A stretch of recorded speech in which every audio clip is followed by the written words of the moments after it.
জাহান্নামের অবস্থা এত ভয়ঙ্কর হবে, জাহান্নামের ভেতরে লক্ষ লক্ষ কোটি কোটি কাফির মুশরিককে দেওয়ার পরেও জাহান্নাম বলবে হাল মিন মাজিদ, আরো আছে নাকি, আরো দাও।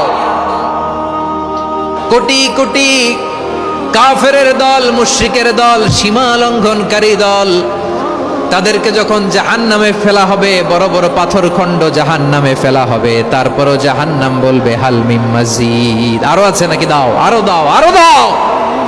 আমার ক্ষুধা নিবারণ হয় নাই। জাহান্নামে তো উত্তপ্ত হবে, জ্বলন্ত হবে, ভয়ঙ্কর হবে। জাহান্নামের এক অংশ আরেক অংশকে খেয়ে ফেলবে। আল্লাহু আকবার। ফেরেশতারাও টালমাটাল হয়ে যাবে। জাহান্নামের রক্ষী ফেরেশতারা কি করবে তারা নিজেরাও বুঝতে পারবে না। কোটি কোটি মুশরিক কাফেরদেরকে জাহান্নামে নিক্ষেপ করার পরেও জাহান্নাম ঠান্ডা হবে না, শান্ত হবে না, বলবে হাল মিন মাজিদ, আরো আছে নাকি, আরো দাও। তখন আল্লাহ তাআলার কুদরতি পা জাহান্নামের ভেতরে ঢুকিয়ে দিবেন। সুবহানাল্লাহ পড়তে পারলেন না মজা করে? কোনো কিছুতেই যখন জাহান্নামকে শান্ত করা যায় না, আল্লাহ তাআলা তার কুদরতি পা জাহান্নামে ঢুকিয়ে দিবেন। দেওয়ার সাথে সাথে জাহান্নাম থেকে আওয়াজ আসবে, কত কত বিইজ্জাতিকা ওয়া বিকদরিক, আল্লাহ বিইজ্জাতিকা ওয়া বিকারমিক, আল্লাহ আপনার ইজ্জতের কসম, যথেষ্ট হয়েছে, এনাফ এনাফ, আর লাগবে না। সুবহানাল্লাহ বলেন। ওই ভয়ঙ্কর জাহান্নামে আমরা যেতে চাই কেউ? আবার জাহান্নামীরা যখন জাহান্নামে যাবে, ফেরেশতারা ডেকে বলবে, ও কপাল পোড়া জাহান্নামীরা, জাহান্নামে কেন ঢুকলা? দুনিয়ার বুকে কি তোমাদেরকে সতর্ক করার জন্য কেউ আসে নাই? কুল্লামা উলকিয়া ফিহা ফাউজুন সাআলাহুম খাজানাতুহা আলাম ইয়াতিকুম নাযীর। সুবহানাল্লাহ পড়েন।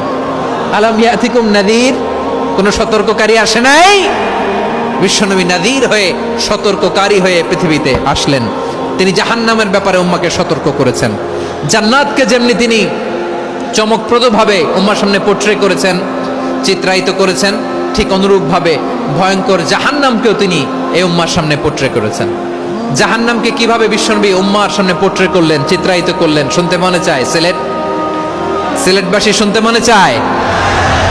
জান্নাতের কথা শুনে যেমনি জান্নাতে যাওয়ার ব্যাপারে আপনারা আগ্রহী হয়েছেন, জান্নাতের নাজ নেয়ামতের কথা শুনে, জান্নাতের ফিচার শুনে যেমনি জান্নাতে যাওয়ার ব্যাপারে আমরা উদ্বেলিত হয়েছি, উচ্ছ্বসিত হয়েছি, জাহান্নামের কথা শুনলে কিন্তু আমাদের কলিজা কেঁপে উঠবে।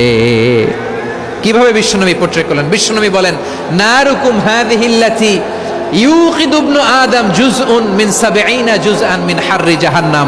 ও আমার উম্মতেরা, তোমরা যে রান্নাঘরে যে আগুন দিয়ে রান্না করো, তোমরা কি ভেবেছো জাহান্নামের আগুন ওই রান্নাঘরের আগুনের মতো না? আপনারা কিচেনে যে রান্না করেন, এই রান্নাঘরের আগুন আর জাহান্নামের আগুন তো একই না?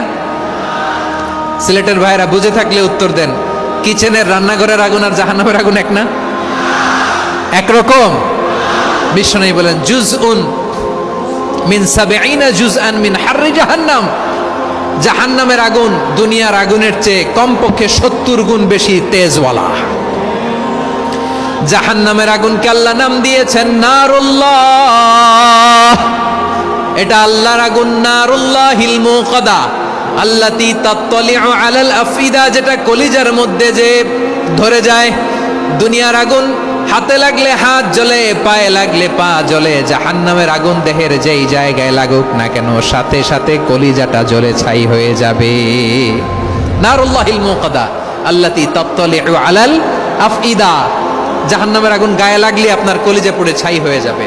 ওই জাহান্নামে আমরা যেতে চাই? আমরা তো সবাই মিলে নাশিদ গাইলাম, জান্নাতে আমরা একা যাব না, সবাই মিলে যাব। ওই জাহান্নাম থেকেও সবাই মিলে বাঁচার দরকার আছে না নাই? কি ভয়ঙ্কর শাস্তির বর্ণনা যে বিশ্বনবী দিয়েছেন, এত বিস্তর আলোচনার সুযোগ আমার নাই। আমি শুধু সবচেয়ে হালকা পাতলা, দ্য লাইট পানিশমেন্ট, সবচেয়ে হালকা শাস্তি কি হবে এটা বলবো। বিশ্বনবী বলেন, ইন্না আহওয়ানা আহলিন নারি আযাবান ইয়াউমাল কিয়ামাতি লা রাজুলুন তুদাউ ফি আখমাসি কদামাইহি জামরাতান ইয়াগলি মিনহুমা দিমাগু। জাহান্নামের সবচেয়ে হালকা আযাব কি হবে শোনো। সবচেয়ে ভারী না হালকা? সবাই বলুন, জাহান্নামের সবচেয়ে কঠিন আযাব না হালকা? জাহান্নামের সবচাইতে হালকা আযাব হলো ওই ব্যক্তির আযাব যার পায়ে দুটো জাহান্নামের আগুনের জুতা পরিয়ে দেয়া হবে। ওই আগুনের উত্তাপে তার মাথার মগজগুলো ভাতের মারের মতো টপ টপ টপ টপ করে বেয়ে বেয়ে পড়বে।